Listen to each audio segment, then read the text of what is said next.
Well, gentlemen, it's a pleasure to welcome you. I think this is going to be a very interesting conversation. My name is Arthur Khachikian. It's a very difficult last name to pronounce in English. I am an international relations instructor here in Armenia. I studied in the States, and it's a pleasure to welcome you. Would you like to introduce yourselves? Sure. My name is James Carden. I am the senior advisor to the American Committee for U.S.-Russia Accord. I'm a contributing editor and columnist at the American Conservative, and I'm coming to you from Washington, D.C. I'm Pietro Shakarian, and I'm a postdoctoral fellow at the Higher School of Economics in the history department in St. Petersburg, Russia. I'm currently finishing my monograph on Anastas Mikoyan and the evolution of the Soviet nationality policy during the Khrushchev years, and the role of Mikoyan also in de-Stalinization, including in de-Stalinization in Armenia. So this is kind of my area of expertise, and I've written many articles about the former Soviet space, about Russia, about Armenia, about Georgia, Ukraine. So yeah, that's me in a nutshell. So obviously we have people with very varied interests and varied fields of expertise. So if you don't mind, perhaps I could suggest, starting with a bigger picture. So there's good news and bad news. The bad news is that we're presiding over this pile of smoking rubble that used to be called the international system and the post Cold War world order that doesn't exist anymore. The good news, it's very exciting because we have a lot to talk about, and we're witnessing some historical events. Ever since 1945, I don't think we've seen this much instability, this much turbulence in the world system. So a question to you: how did we get here? And do you think that there's any chance that the leadership of the leading powers will reconsider its stance and maybe lead us out of this catastrophe and maybe initiate some kind of rapprochement between the US and Russia? Well, I unfortunately have no good news on that front. I don't see any changes coming anytime soon. In the United States, as I'm sure your viewers know, we are in the middle of an election year. Our presidential elections will occur in November.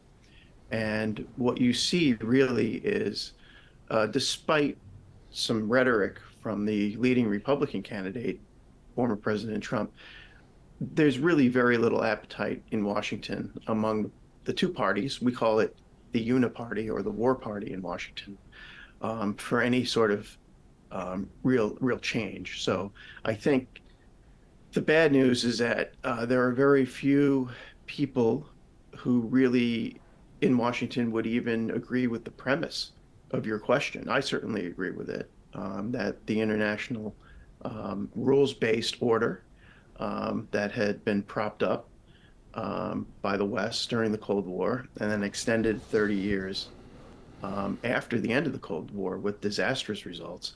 There's very little appetite here for change because they don't see what is really in front of them, that the American-led order has led to multiple disasters across the world, most notably now in Ukraine. And unfortunately, the same people who propped up that order, created that order, seem to have their sights set now on the Caucasus, and we can get into that a little later. Yeah, I just want to touch on the origin story of all this, which goes back really to the period of, when we talk about rapprochement, the period of high relations between Moscow and Washington in the very final years of the Cold War, really when the Cold War was already ending. Really, the Cold War ended in 1989. It didn't really end in 1991 with the dissolution of the USSR. So even we have, again, Reagan's account that he and Gorbachev ended the Cold War together. So what happened? What went wrong? What went wrong was that when the USSR did dissolve, and this was on the initiative of the Russian Republic within the Soviet Union. So this is an internal Soviet process. It's not something that, that the United States caused. That should be, laid out there for our viewers. But when the Soviet Union broke up into separate republics, the American political elite proclaimed that they had won the Cold War. And it was on this basis that we have this idea that America is number one, that we have the, God-given right to dominate the world, and so on and so forth, that, there's no other competitor to us, that we're in a unipolar moment. And this philosophy, this ideology gave us, first and foremost, NATO expansion, which has been a disastrous policy. Many senior American foreign policy thinkers have been warning against it, among them George Kennan, the architect of the containment doctrine. In addition, you also had the war in Yugoslavia, you had the war in Iraq, you had the wars in Libya, Syria. Now we are facing the war in Ukraine. You also had the war in Yemen. The list goes on and on and on. But it all goes back to that original sin of this narrative that we won the Cold War and the action of NATO expansion, which in this particular case, in Ukraine and US-Russian relations, that's the origin for all the problems. It goes back first and foremost to this issue of NATO expansion. Now, there are some who might say, well, Ukraine, don't they have the agency to go toward NATO if they so wish? The problem is that, first of all, NATO is not, the American Association for Retired People. It's not just, not anybody can join NATO. If you join, you have to be enhancing the security of the other member states. That's number one. Number two, in many cases, in most of these cases, when a former Soviet republic gets to a point where they say they want to join NATO, it's usually because external forces, foreign-funded NGOs, pour money to manipulate public opinion in these countries and create this newfound desire for NATO that never existed before, to make NATO, the desire for NATO, look as natural as the Caucasus Mountains or the Ukrainian steppe. And that's part of the whole issue. This issue of NATO expansion, it's not something that people desire. If anything, former Soviet republics, what they want is they want a balance between Russia and the West. They want to coexist with both sides to reap the benefits for themselves. Nobody wants to be the object of a struggle between Russia and the West. So that's kind of my 2 cents on that issue. Yeah.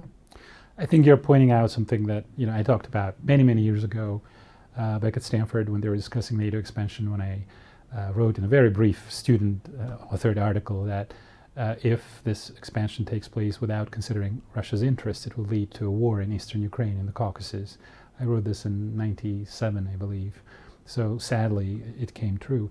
But I think there were at least two fundamental mistakes here. One was coupling economic integration with military integration. Like, yes, we would love to have great relations with Europe.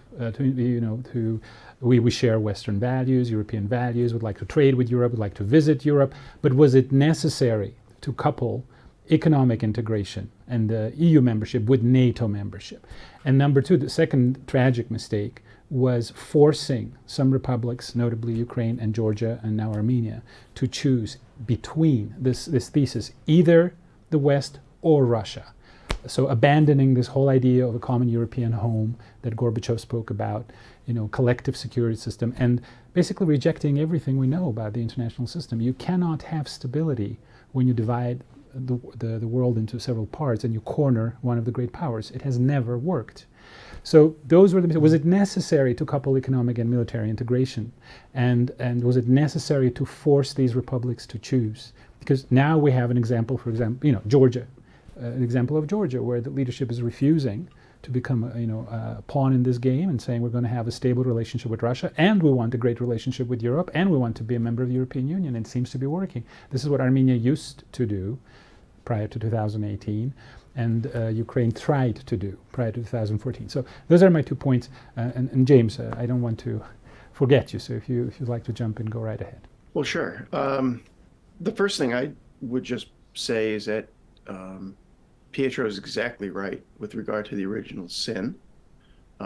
There's a real misunderstanding here in Washington and among the American people about the true nature of the end of the Cold War. It was, as Ronald Reagan's ambassador to the Soviet Union has repeatedly said, a negotiated, and it was not a Cold War victory. And you're exactly right when you say that the linkage between trade and military is a real cause for a lot of the problems that we see. So let's go back to 2013, 2014. A lot of Americans don't understand that the Maidan was set off over a trade dispute. And so embedded, the reason Moscow offered and counter-offered the EU's trade proposal is because embedded within the EU association agreement are clauses that call for military interoperability. In other words, it's a stalking horse for NATO, and they knew that full well. And so this linkage is something that didn't fool the Russians and is really at the root cause of the conflict there. Right. I want to get back to that point about Ukraine that James raises, because that trade agreement, because this already was kind of a 10 years ago, this was already a preview of what was to come. This choice that former Soviet republics were being forced to make between what they called, at the time it was called the CU, which is today the Eurasian Economic Union, between the CU and the EU, right? And as we know, what happened 10 years ago, or actually now it's going to be about 11 years ago, where Serge Sargsyan, the Armenian president, made the decision to go with the Eurasian Union. It made more economic sense for Armenia, and it was a much more pragmatic decision. And a similar, but at that time, the West was not interested really in kind of, poking Armenia so directly at this time. The major focus was Ukraine. That was the big prize. If we go to Zbigniew Brzezinski's grand chessboard, that was always the big prize, Ukraine. This association agreement that James was referring to, this touched off the Maidan, and also Yanukovych, it should be remembered, refused it because the EU was not giving Ukraine the resources it needed. I mean, it was a very, very, very bad economic deal for Ukraine. This is, I don't have the exact figures in front of me, but that was a major, major reason. He was worried that how would this affect my people? Because this is somebody who had a constituency in the East, in Donbass. How would this trade agreement affect my people in the East? And he was seeing that this agreement was not going to benefit his people. In fact, it was going to be, immensely, negative. It would have an immensely negative impact on his constituency in Donbass.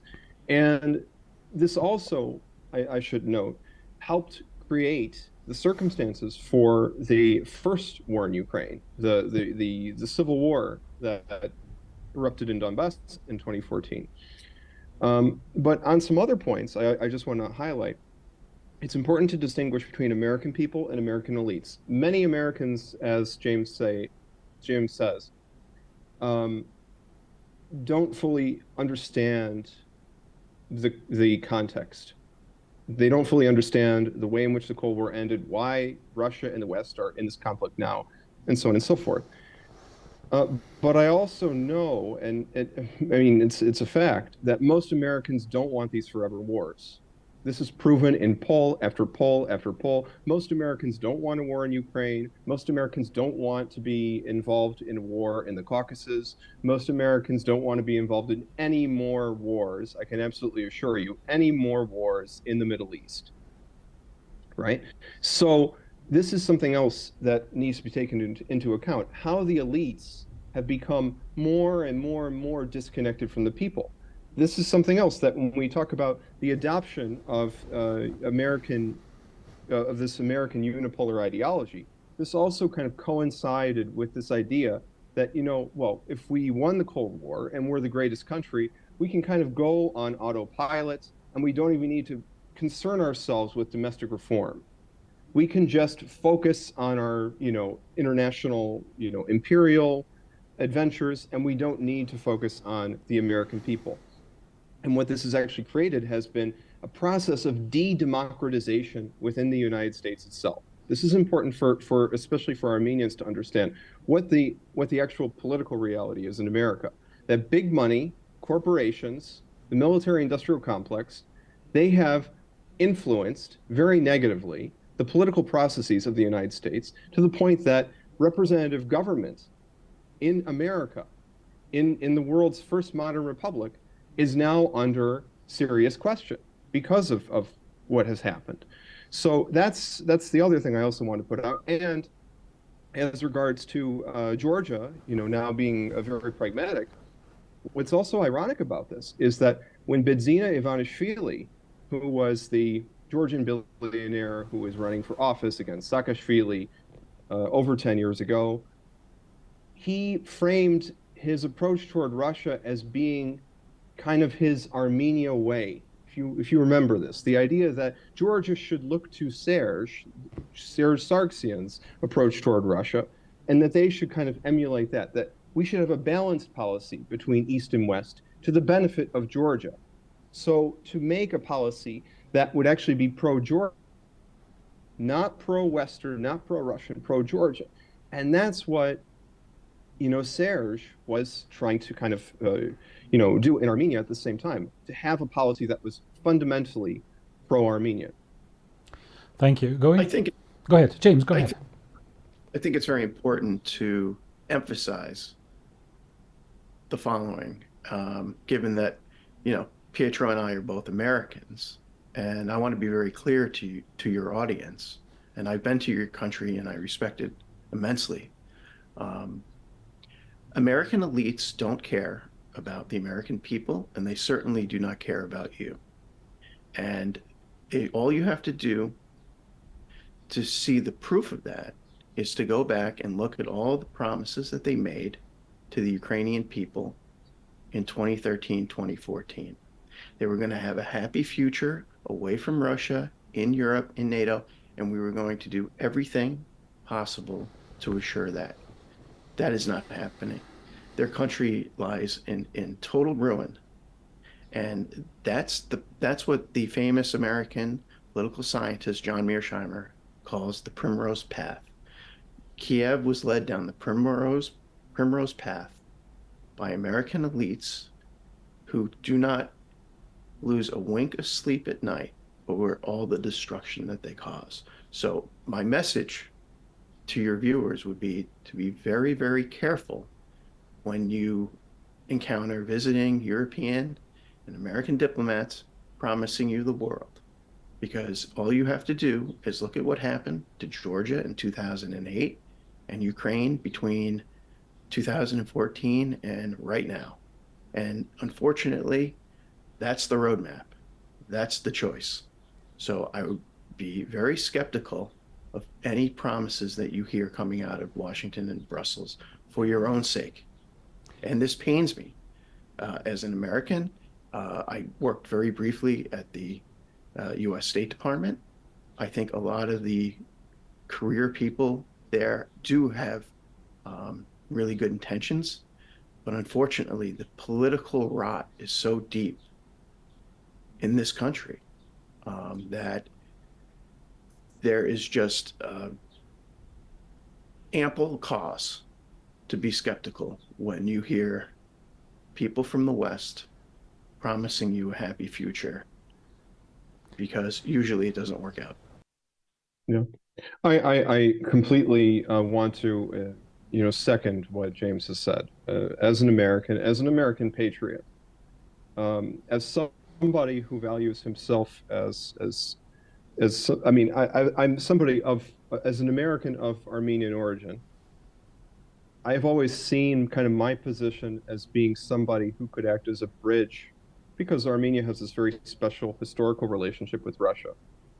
I saw myself as always being somebody who could help kind of build this bridge between the West and Russia through my scholarship, through my kind of writings about current events and so on and so forth. And it really pains me because I see enormous potential for the United States and the West in general to get along with Russia, to get along with former Soviet countries. And it especially also, it also pains me to see former Soviet citizens being used in such a disgusting way for these political elites in Washington who really don't care, as James says. All what they care about is they care about money, they care about profits, right? This is almost like, your viewers are very familiar, I'm sure, with the old right? This is, you could see this illustrated in a cartoon in Crocodile. And although it's not funny, because look at, the human cost, when you look at Ukraine, it's absolutely atrocious. But this idea of using people just for a cynical geopolitical purpose or just for profits, this is what I think is most shameful. And I can also assure you, most Americans don't endorse this. Most Americans do not agree with this policy. But unfortunately, most Americans, are now along for the ride because the elites are just, pushing ahead with this policy, this failed policy that has shown it doesn't work, that has shown that has been immensely destructive wherever they go. Whether it's in Ukraine, whether it's in Georgia, Armenia, they're also flirting with Central Asia. They want to get inroads in Central Asia too. There's a very famous correspondence that was published in Foreign Policy magazine, I believe, where it was George Kennan's exchanges with Strobe Talbot, who was Clinton's Russia hand. And Strobe Talbot, even in those days, was already talking about the idea of, kind of bringing NATO all the way to Kazakhstan, all the way to the borders of the Altai Republic, effectively. And you see the notes of Kennan where he's putting multiple exclamation points, like, you've got to be insane. What are you doing? And that's also, it's not only are we talking about the horrible, horrific human costs that former Soviet citizens have to bear in this, whether they're Ukrainians, Armenians, Georgians, whatever, but also how this is bringing us closer and closer to midnight. This is bringing us closer and closer to a nuclear confrontation between the West and Russia, which is so unnecessary. So I completely agree with James. And again, we cannot conflate the interests of American elites with the American people, with the American Republic in any way, shape, or form. Well, as someone who is partly and recently American, let me also join this patriotic spirit of patriotism and say that, I share a lot of the values of the American society, its approach to problem solving, its way of life, its ideals. But it seems to me that recently, both internally and externally, the U.S. policy, internal and foreign policy, has been hijacked. It's reflecting the interests of some other people. You call them the elites, people who have certain views, who have certain origins, who have certain grudges against certain powers, and sadly, the U.S. foreign policy became a hostage to that, in my opinion. So, but to be fair to America, this is normal great power politics. America fell into what I would call a trap of grandeur. Every big, every superpower, every great power at one time or another has fallen into that trap. This is what England did, this is what France did, this is what Spain did, this is what the Soviet Union did. Sadly, this is normal great power politics, but it is sad that this historic opportunity of the 90s was wasted. There were people, very smart people, some of them you mentioned, George Kennan.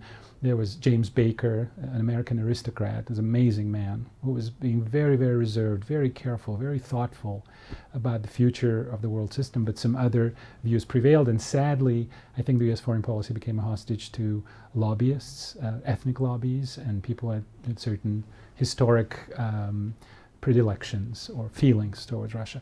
But now regarding our region, yes, we've seen what happened to Georgia. We're watching this massacre, this tragedy in Ukraine. Over 500,000 young Ukrainians were killed, and we don't know about the Russian casualties. I haven't seen any numbers, but it's a tragedy. It's the first time we're seeing something like this since 1945. But in our region, they're working differently. They're being relatively honest with us. But what they're doing is they're paying local propagandists to continue to mislead our people and give us false hopes and false promises. We were told for 6 years that because we staged this so-called revolution and we toppled Sarkisian, we are now a democracy. So Western democracies will come to our rescue. They will help us. They will protect us. We will solve this problem with our neighbors peacefully. We will flourish. We'll bloom and blossom. What happened is when we were attacked, nobody even remembered us. Nobody condemned Turkey, even when Turkey was bringing Islamic mujahideens to fight in Azerbaijan against our boys. No one even remembers that. They were using phosphorus weapons, some of them delivered from Ukraine, and no one is even referring to that. Senator Menendez remembers that very well. No one condemned Turkey for doing this, for all these atrocities. And despicably, unbelievably, the ethnic cleansing of Karabakh is completely forgotten. And the representative of the State Department, quite shamefully in my opinion, said that we still don't know why these people fled. This is basically adding an insult to injury. You really don't understand why people flee their homes when they're being attacked and when over 1,000 people are killed in one day. And in the end, it turned out that Europe's greatest friend in our region is not the democratic Armenia, but Mr. Aliyev. And Ms. von der Leyen has basically been kissing his hands on several occasions, calling him Europe's reliable partner. One of the European bureaucrats said, the gas and oil that we're buying from Azerbaijan, it has Armenian blood in it. So they're very well aware of what they're doing. We were cynically traded in for Azerbaijani gas and oil because that's important for the US and Europe. It's a way to circumvent, bypass Russia. So all these promises of Western assistance, democracies coming to our help, West coming to our help, turned out to be a complete fake. Western dignitaries repeatedly said that in this region, their ally is Turkey and Azerbaijan. It's difficult to call either of these countries Western democracies. And our so-called democratic revolution went down for nothing. So yes, we were deceived, but we're deceived not as much by the West, by the US and Europe, but by their emissaries. So we have this wide network of people here who are being paid, literally paid, and the State Department makes no secret of, it's about $45 to $50 million every year. And Armenia, mind you, is basically 2 boroughs of New York, or, it's the size of Belgium. It's a very small country. You can do a lot with that kind of money. So we have these propagandists here brainwashing our people on a daily basis. We were told, the day you leave the Russian alliance, you will become part of NATO. No dice. We just watched the meeting in Brussels. There are no promises of Western security assistance, real assistance. We're being promised non-lethal weapons. I mean, this is really called adding insult to injury. Azerbaijan is signing billion-dollar contracts, and they're going to give us non-lethal weapons. No NATO membership, no security guarantees, no alliance with any Western powers, no condemnation of ethnic cleansing of Karabakh. We can't even talk about it. We've just witnessed a continuation of Armenian genocide. We have to shut our mouth and forget about it. We can't even talk about it. So it was a major, major disappointment. But again, the West is being relatively honest. Oh yeah, another myth. European observers will protect us. They're here. No one really has seen them doing anything real. We don't know why they're here. Azerbaijan has occupied part of our territory. They can't do anything about it. Like I said, 120,000 Armenians marched past them to Armenia, and there was no condemnation other than the European Parliament. So do you think that it's normal, or do you know of any other country? I mean, in the United States, would this be tolerated? People who are receiving money from foreign governments to spread political propaganda. Is it tolerated? Russia Today, is it not shut down in the US? It would never, no, Arthur, I can assure you absolutely it would never, ever be tolerated. If something like that were to come to light, it would be all over the news. It would be all over CNN. Fox, MSNBC, 24/7. It would be all over the television. It would be all over the mainstream media, the cable news media. And they would immediately talk about, Russian interference, Chinese interference. Imagine if, for example, you had a sort of a Maidan in Mexico, political revolution in Mexico, where a pro-Russian or let's say pro-Chinese government came to power and immediately began threatening the United States. What would the American reaction be? Would we just stand there and let that, go? Of course we wouldn't, right? And it's the same way when we talk about external interference. You saw how crazy the American media went with the so-called Russiagate scandal, that they thought, oh my God, the Russians are they're interfering in our elections and so on and so forth, right? Nobody made a peep when the Americans directly intervened to get Boris Yeltsin reelected in the 1990s. And they were so shameless, they even made a movie. I want our viewers to know about this. They even made a movie, Showtime, Spinning Boris, where the idea was to celebrate how they got Yeltsin into the political office. The other thing also Armenians should be aware of very fully is, so again, I'm somebody who grew up in America. Okay, I would always go with my dad to this bookstore called Liberty Books, where they were selling journals, different journals from different countries across the world. And you would find there foreign affairs. And I was a kid. I was like, maybe 18-year-old kid. And I would pick up the journal, and what would I see? They would have an article integrating Europe's East, and they would have a map showing Ukraine, Turkey, and the 3 Caucasian countries colored in, because the idea was to kick Russia out of the Black Sea Basin, to kick Russia out of the Caucasus, and to get to Central Asia via Turkey and Azerbaijan. So through Turkey and Azerbaijan to get to Central Asia, create pipelines and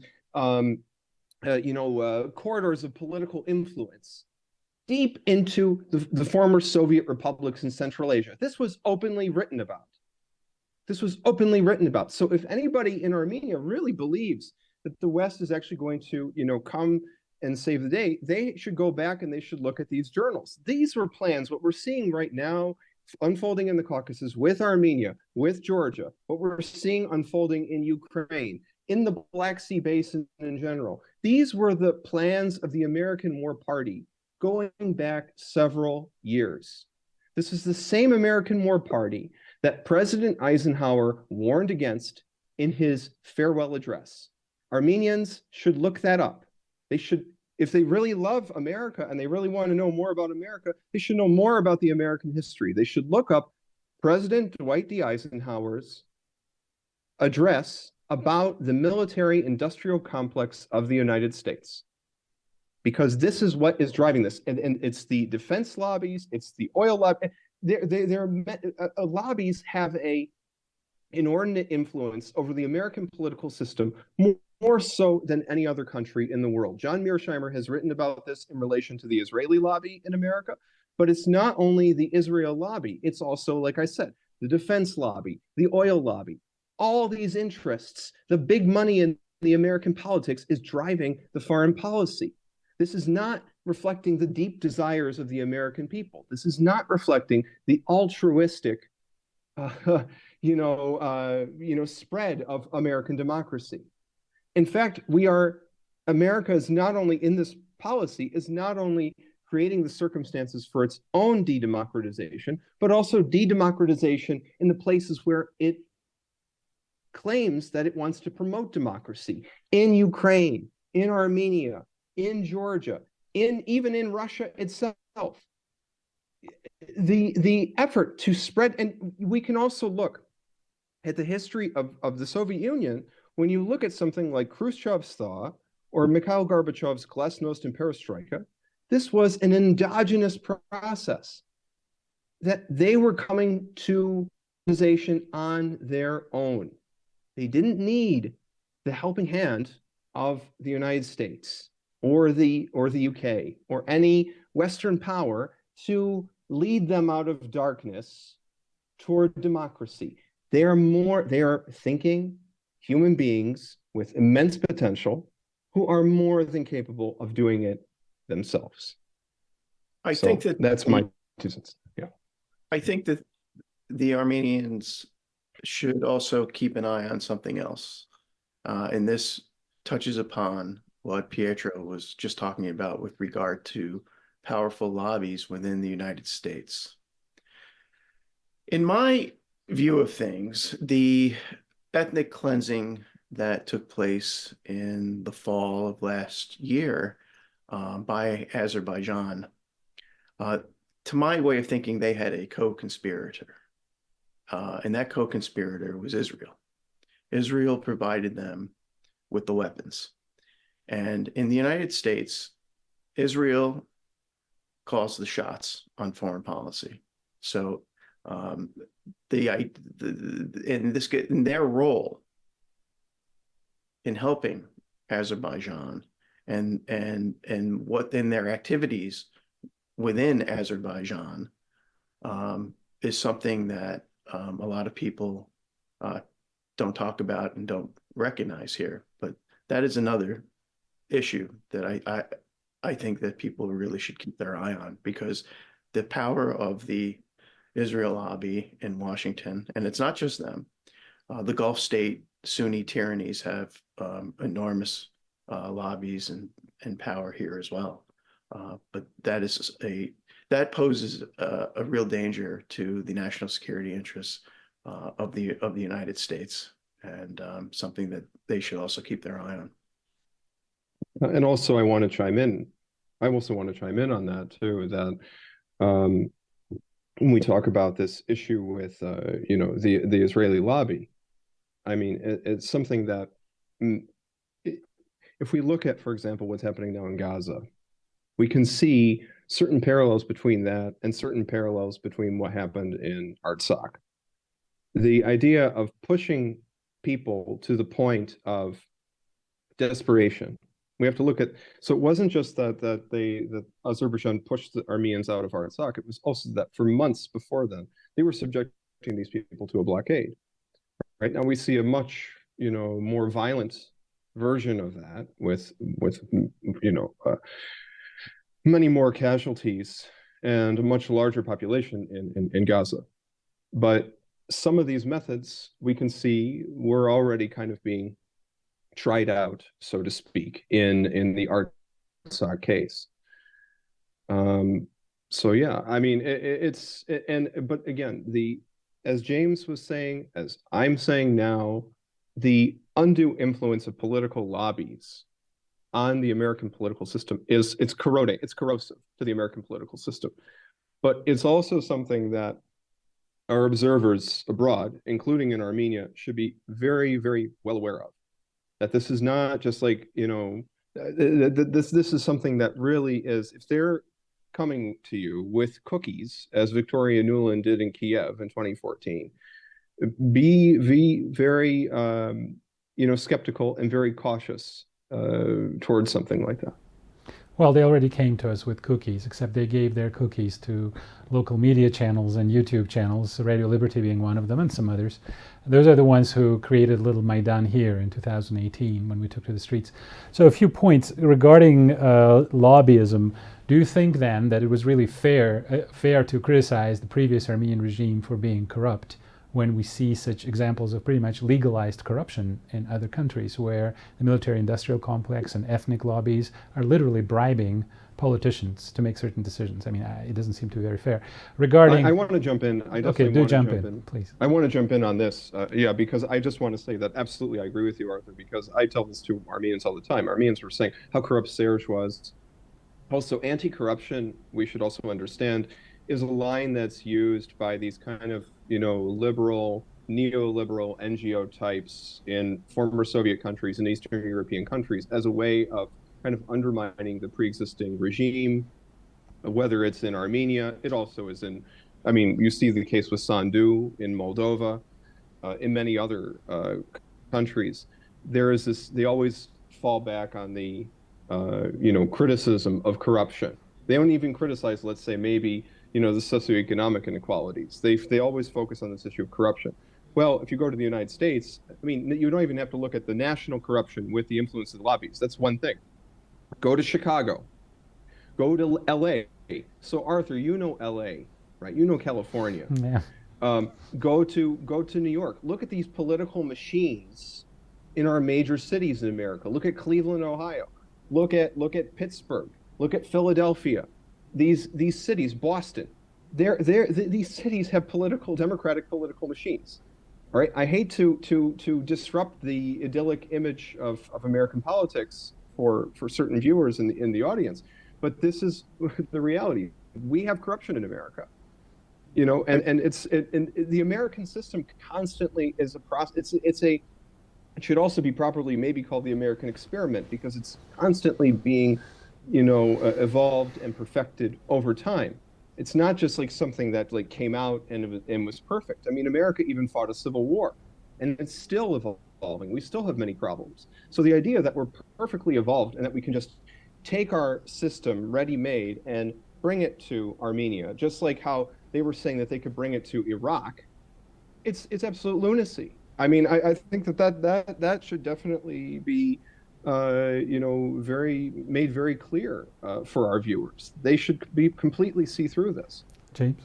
And there's a real sort of cognitive dissonance when we're dealing with the issue of corruption, because as Pietro says, the American foreign policy elite does use that issue as kind of a way to get into these countries, and then through the work of NGOs begin sort of their regime change strategies. I mean, in late March in Washington, the Senate Foreign Relations Committee held a hearing called the Implementation of the U.S. Anti-Corruption Strategy. All that seems harmless enough, except when you consider the fact that the last chairman of that committee is a man by the name of Robert Menendez, who is currently under indictment from the FBI for accepting literal gold bars and cash from foreign governments.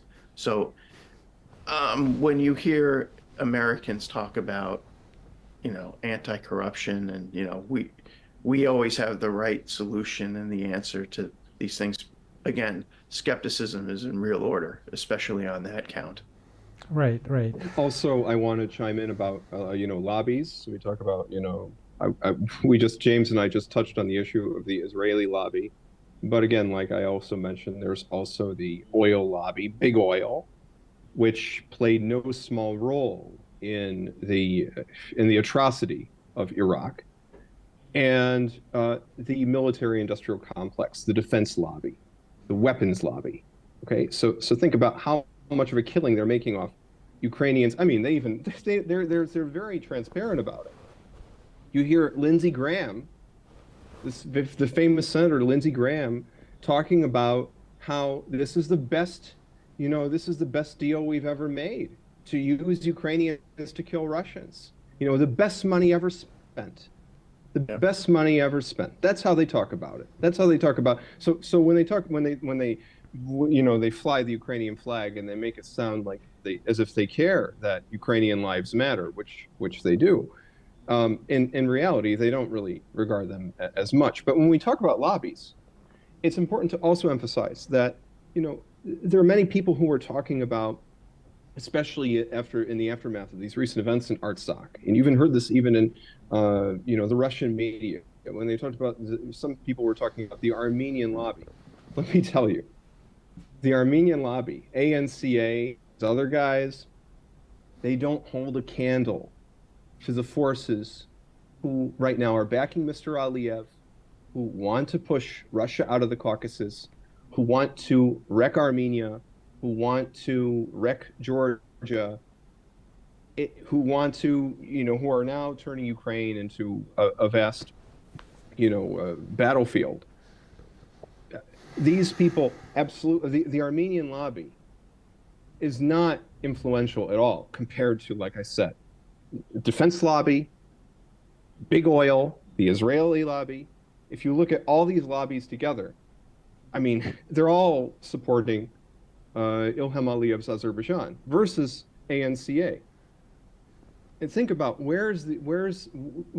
how strong is ANCA? I mean, sure, they can get maybe Mr. Menendez to issue a condemnation of what Azerbaijan is doing. But in real terms, is that actually going to help anybody? Is that going to help the Artsakh Armenians? Right. Well, you raised a lot of amazing points regarding some of the things you said. So after the tragedy in Iraq, by the way, I criticized it and I was attacked by local media mercenaries because I said that hundreds of thousands of people died in Iraq and Afghanistan, and I was attacked for it. So if you have any numbers, my number was 900,000 for Iraq plus Afghanistan. There's also another number, between 14 and 17 trillion dollars spent on all the wars in the 21st century by the United States. It's another staggering number. But after the tragedy of Iraq, after the disaster in Afghanistan, I mean, it was a justified mission, but then the way it ended was just embarrassing. It was horrible. It reminded me of that famous shot of a U.S. helicopter falling off of a ship, remember, off the coast of Vietnam in 1975, I believe. So Iraq, Afghanistan, Libya, Syria, Georgia, Ukraine. I mean, after all of that, there's the so-called foreign policy elite in the U.S., which by no means should be confused with the American people or American society or American values or American way of life, which I value very much. It's just not there. Do these people not understand that their policy has been a fiasco?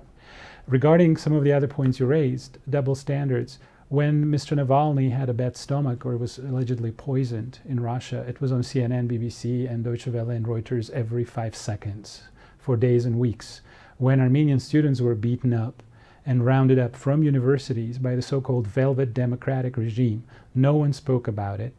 When people are being arrested in Armenia, when women are beaten up in the streets savagely by the police, by the so-called democratic regime, no one, including the local human rights defenders, no one speaks about it. When two of the journalists who interviewed me, they cursed out the prime minister, which wasn't my way of doing things, but they were savagely beaten and arrested after that. No one notices that. I mean, if it's not double standards, then what is it?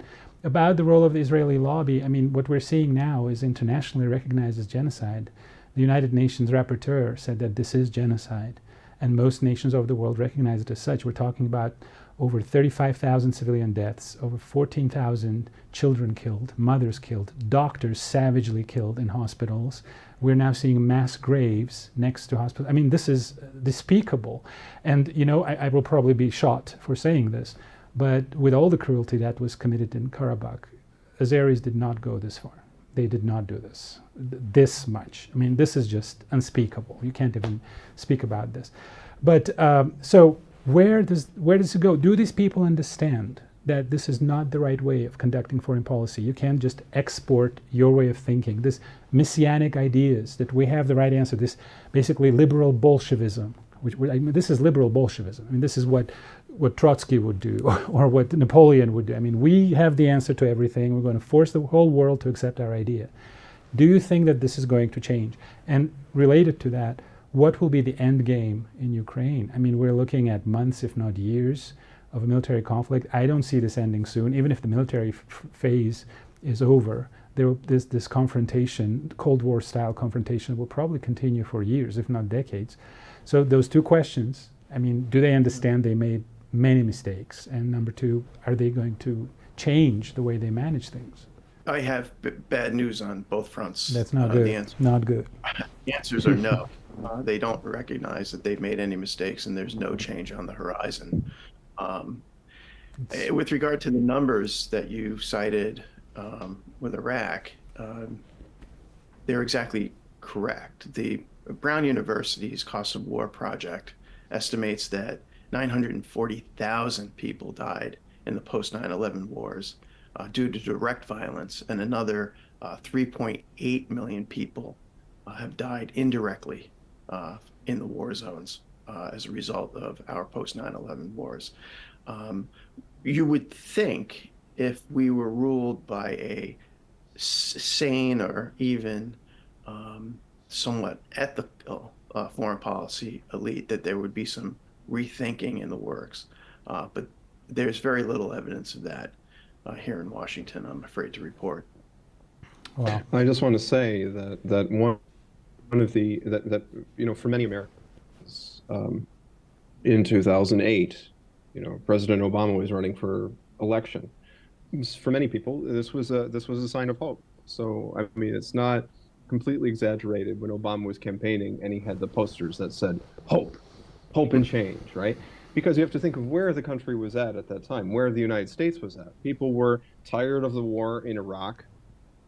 The financial crisis was hitting America. So the financial crisis, that was the first sign that the system really needs reform, and that there's a big, a big disconnect between the foreign policy we pursue and the demands at home, right? So if you want to spread democracy, so Jack Matlock, the former U.S. ambassador to the Soviet Union, Reagan's ambassador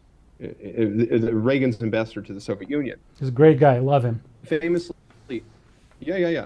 said that if the best way to spread democracy is to show how it works at home. Precisely right. And unfortunately, the U.S. is not leading by example. And in fact, by doing all these democratic, quote unquote, crusades, we're actually, like I said, leading a de-democratization in the U.S. itself. Now, can this change?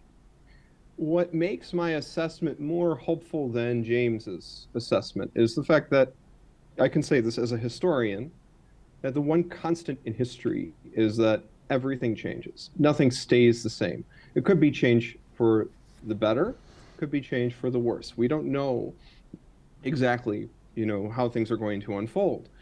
But I can say that no country in human history can continue on the path that the United States is currently on. This crazy foreign policy, really, really bad socioeconomic policies. When you look at American cities like Chicago, like Philadelphia, like Cleveland, where you have still in place the remnants of the legacy of redlining, where you have very impoverished neighborhoods. You have one neighborhood in Cleveland, Ohio, where the median income is $10,000 in the richest country in the world. Okay? When you look at that, you think, man, oh man, they have a lot of work to do at home. Because then you go to other cities in the world, you don't see, analogous situations. We need major updates on our infrastructure. When you look at Rust Belt towns like Youngstown, Ohio, you see people out of work, people who are trying to kind of figure out, what to do next. You see a fentanyl crisis, a drug crisis in America. And in Armenia. And in Armenia, unfortunately, now too. But in America, specifically when we look at the problems of the United States,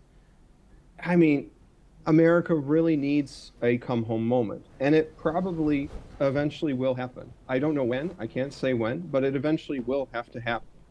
And it may also be coinciding with some sort of economic crisis, I hate to say, where unfortunately there's going to be some sort of economic crunch or crash even in the United States that's going to force American elites to really look inward, saying, hey guys, we can't do this anymore. We have to focus on our own country, on our own issues. We have big problems. Immigration is another big, major debate in the United States right now. Healthcare is another debate. The list goes on and on and on and on. And frankly, when you look at the magnitude of those issues, you understand just how terrible this foreign policy is, how disconnected, how it's draining resources that could be used to make America really the greatest country in the world. As they always say that it's the greatest country in the world, they actually have the potential to do that. America, look at its security versus Russia it borders at once Norway and North Korea. And national security on the Russian borders, that's always been a theme in the Russian history. Whereas America, look at America. They have two oceans on either side. They have Canada, like Canada's ever going to invade America. They have they have Mexico to the south. Mexico, of course, there's the immigration issue. But overall, America as a country is very secure, and there's immense potential for taking the riches and resources of America and using those resources for their citizens to make it the greatest country in the world. I know James has to leave, so a closing statement from you, James. What should Armenia do in this very uncertain times? Well, tread carefully. I'm reminded, I guess the difference between Pietro and I can be summed up by something that our mutual mentor, late mentor, Stephen F. Cohen, used to say all the time. And it's the difference between, you know where I'm going, right? Between an optimist. Yeah, I know exactly where you're going with it. Between an optimist and a pessimist, right? And so a pessimist is someone who says things can't possibly get any worse, while an optimist believes they certainly can. And so, unfortunately, I'm in the that kind of optimist camp. But it's been a real pleasure Thank you. joining you. I appreciate it. Thank you. Appreciate it. Thanks a lot, James. So, Pietro, I'm going to give you a couple of things, and then you choose what you want to talk about. So, Brussels, was that not a defeat for this policy of trying to replace Russia? Because we basically got peanuts and absolutely no promises of any kind of safety engagement, alliances, NATO membership, guarantees, whatever. It's all out the window. Now we know that. So this policy of trying to replace Russia, do you think it's ever going to work? Can we ever rely on the West to provide us what we need? Second of all, do you think that Russia is about to leave the Caucasus? Do you think that Russians will finally give up on us and give up on this region and concentrate on Ukraine and the territory of the current Russian Federation? I would say to the first question that definitely that Brussels meeting was certainly a defeat. I think that the Armenian government didn't get anything out of it. And it just really, I mean, to people like you and I who have been observing this drama for quite some time, it was no surprise to us.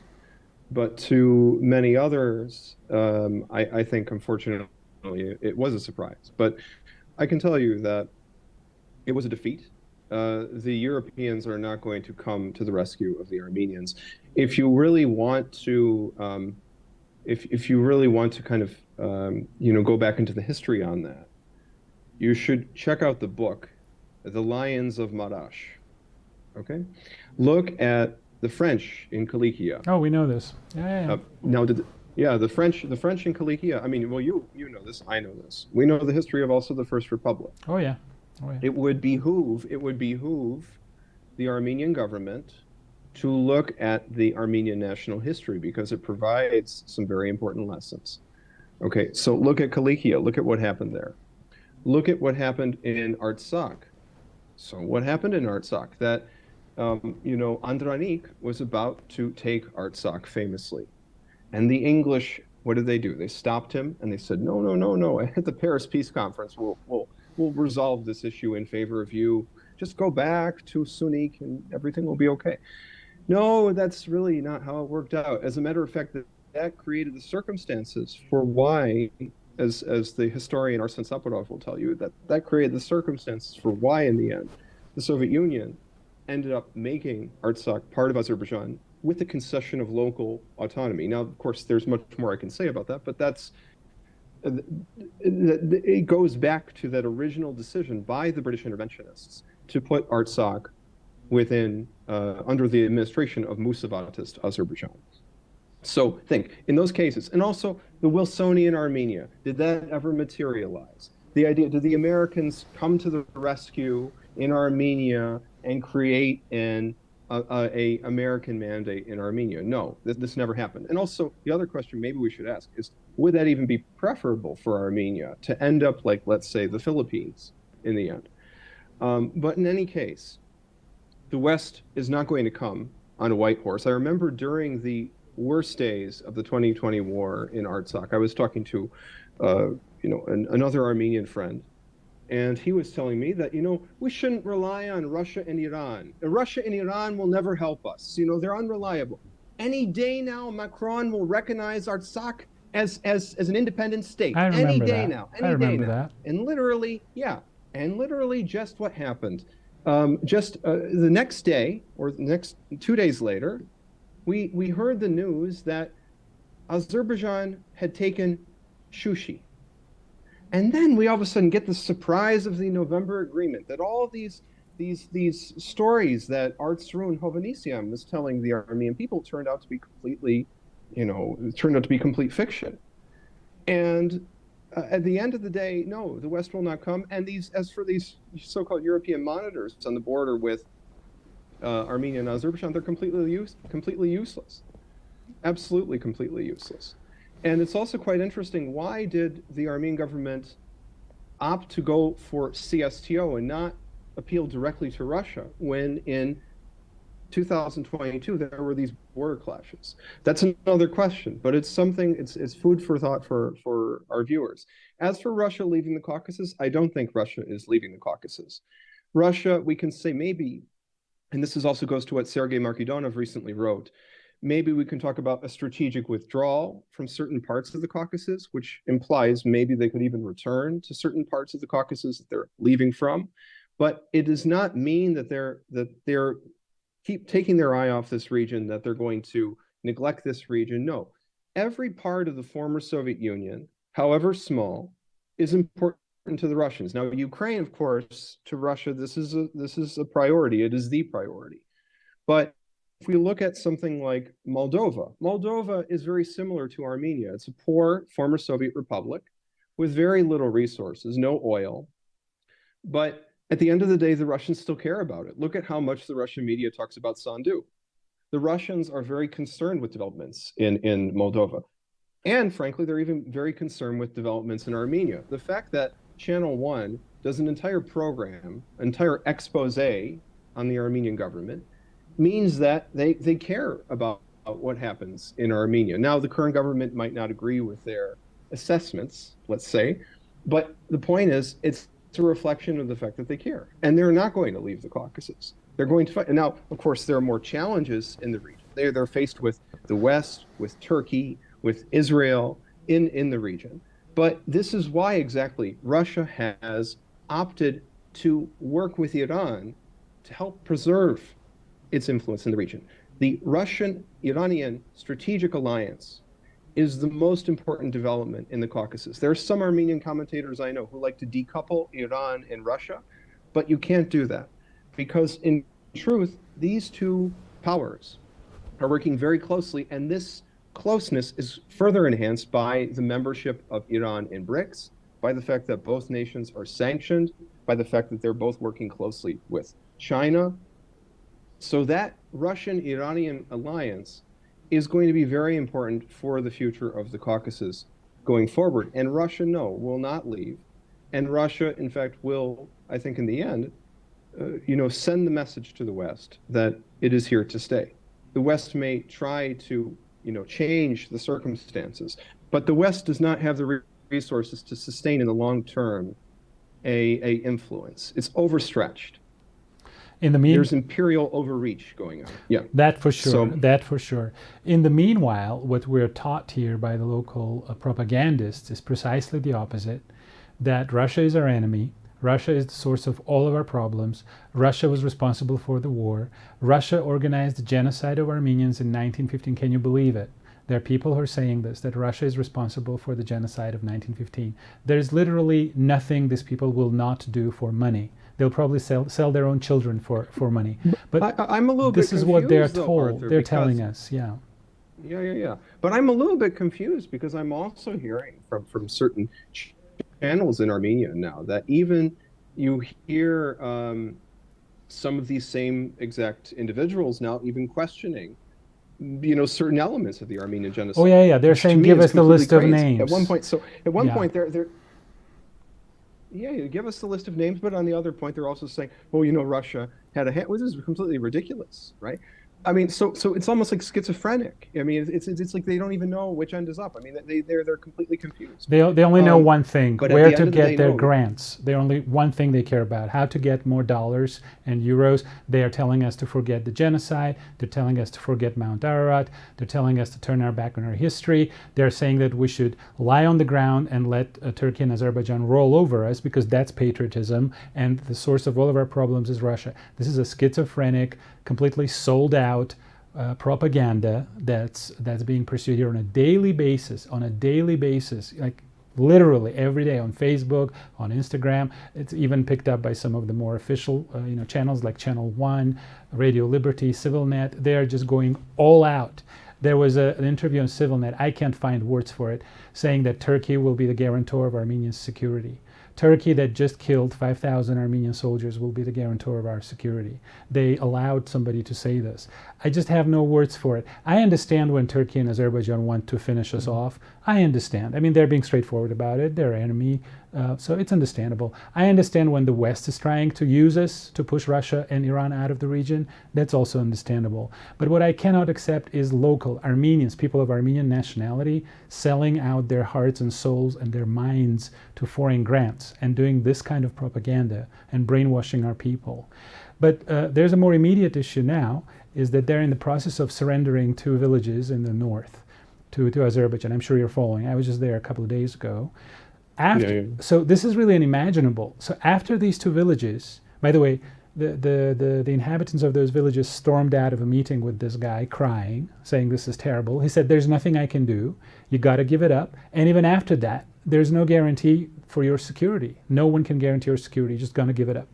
After that, there are 3 more villages they want from that region. They're going to be enclaves. They want roads to those villages. They want another village in the south that's going to cut us off from Iran. I'm sure you know, Tigran.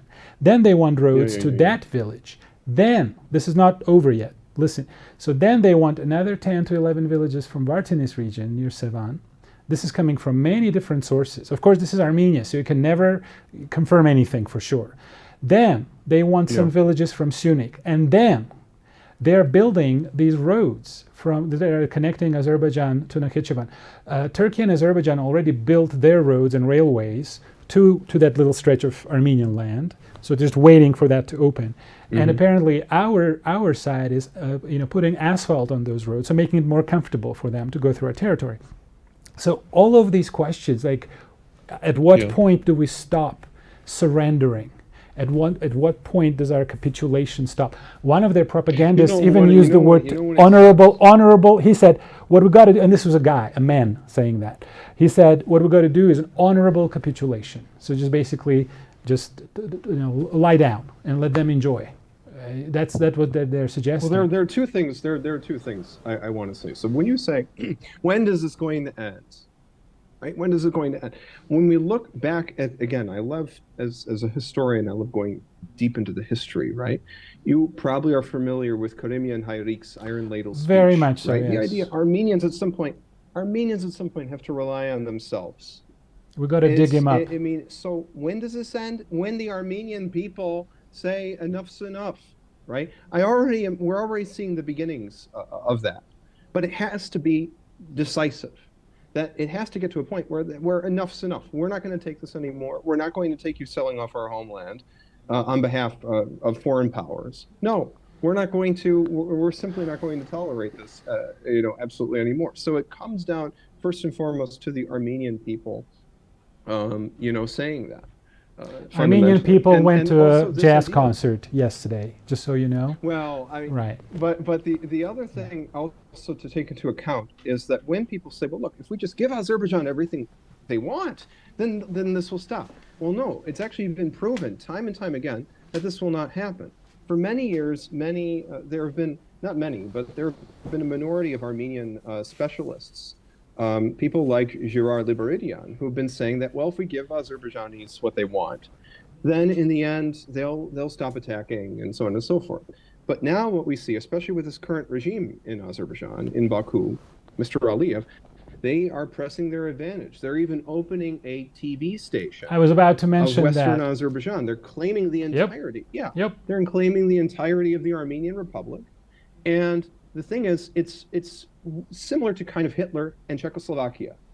That, okay, so, by giving off Czechoslovakia in Munich in 1938, did that stop Hitler?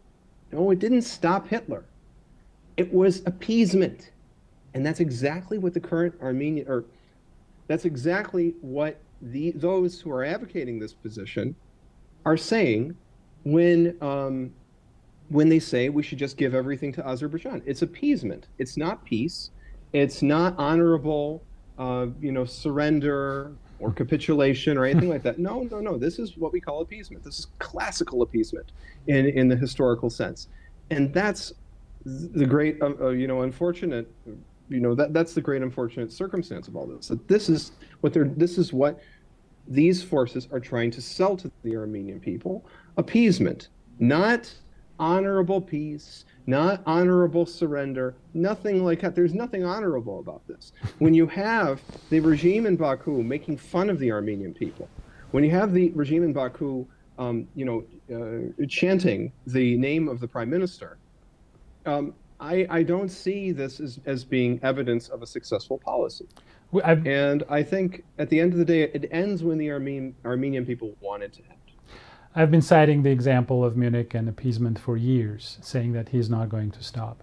And indeed, today we saw that footage. They're opening a TV station for Western Azerbaijan. Western Azerbaijan is the whole of Armenia.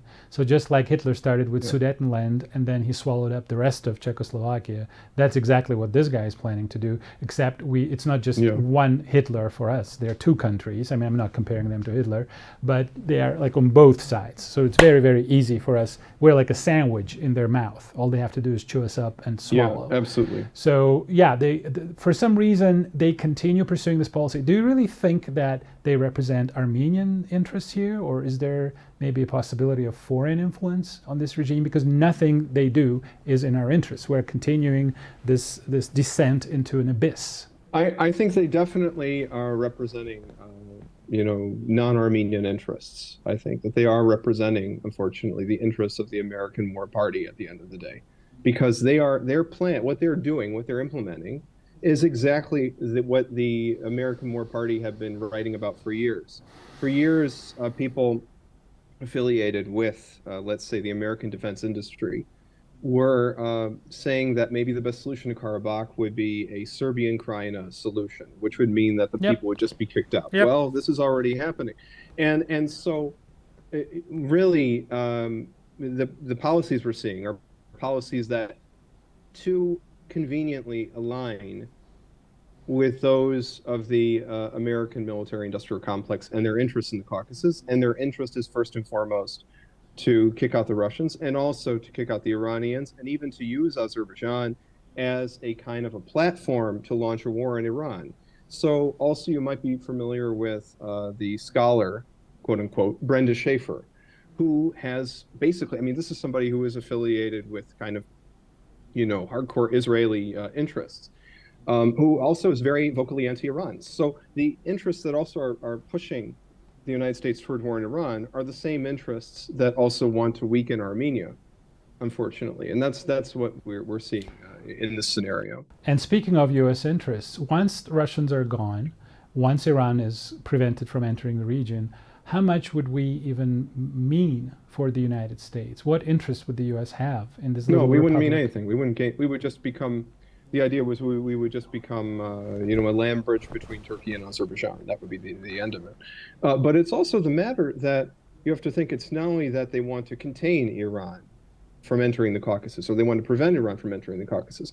The idea would be to use Azerbaijan as a platform to launch war in Iran. This is the idea that we should use, and also to maybe even foment separatism in northern Iran, in Iranian Azerbaijan, to break off Iranian Azerbaijan and unite it with the former Soviet Republic of Azerbaijan. So this is what we're seeing. I mean, that Armenia would gain absolutely nothing from this, except just to be completely weakened and to be severely undermined as a state. So yeah, I mean, that's more or less what we're seeing. And once Armenia becomes this weak land bridge between Turkey and Azerbaijan, and the U.S. already said its strategic ally will be Azerbaijan because of its gas and oil reserves, and Turkey already is an ally. I mean, how much would we even matter? I mean, Turkey and Azerbaijan will probably want us to slowly go away, to kind of dissolve. And do you think anybody's going to stop that process?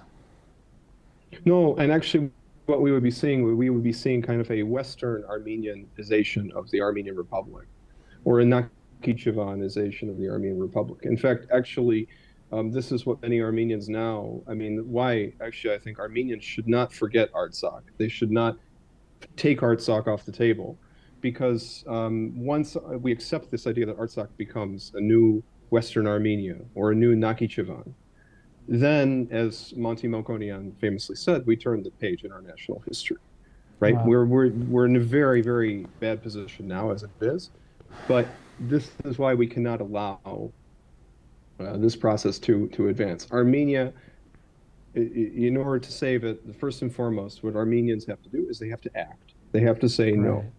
That, our land matters, our history matters, our language matters, our historical monuments matter, our church matters, all these things that make Armenia Armenian, that matters much more than any of these kind of, fake promises, of Western integration, anything like that. And even when we talk about this idea of, maybe kind of economic, prosperity or linking up with Europe, I mean, sure, maybe you could say that in the past that the European Union offered a good kind of option to many former, Soviet and former Eastern Bloc countries. But the reality is, if you look, I would advise your viewers to look at the cases of Italy, Spain, Greece. How has the European experiment worked for those countries? Look at also, if we talk about corruption, because this seems to be the issue of interest for many NGO types, NGO nicks as I call them. Look at the cases of Bulgaria and Romania. Look at the cases of the 3 Baltic republics. Armenia, a big issue. It's a national security problem for Armenia. A big issue is the emigration of Armenians from the Armenian Republic. If Armenia were to go and join the European Union, think about the outmigration in Latvia, Lithuania, Estonia. It's tremendous. All those young people who just leave and they go to London or they go to these other, European cities, or they go, now the UK is not part of the EU, but you get the idea that Armenians, they would leave. It would be an incentive. It would drain Armenia, actually, as a matter of fact. So absolutely, even this promise of the European panacea, it's a fantasy. And Armenians have to take stock of that, and they have to defend their own interests. And they have to, again, pursue a pro-Armenian policy above all else. Yeah, let's hope that the Armenian people do realize that and do wake up. In the meanwhile, they're busy attending a jazz festival when their compatriots are crying and being kicked out of their homes. So hopefully one day they will understand it. I'm sure some of them do. But thank you so much, Pietro. This has been amazing. Very, very interesting conversation.